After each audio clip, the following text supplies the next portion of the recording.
Kaya yung hindi nila ino-offer, pero nasa job pa rin, nasa job posting, yun ang mga skills na inaral ko. Kaya yun, na-switch ako more into Tableau than the Power BI.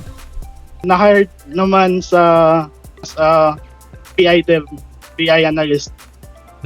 Pero yeah, Tableau pa din. Pero may Microsoft yung platform namin, Tableau lang yung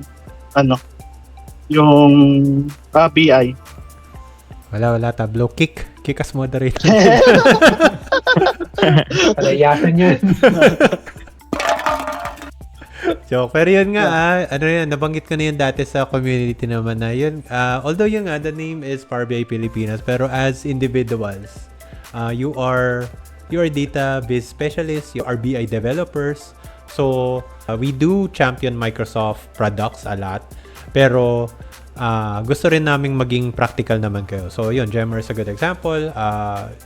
Yung skill pa rin behind it, yung importante. Yep. If you do decide to learn Power BI, baguhan ka, or career shifter, it does offer a lot of opportunities currently pa rin. Kumbaga, one of the more popular, if not the most popular pa rin naman.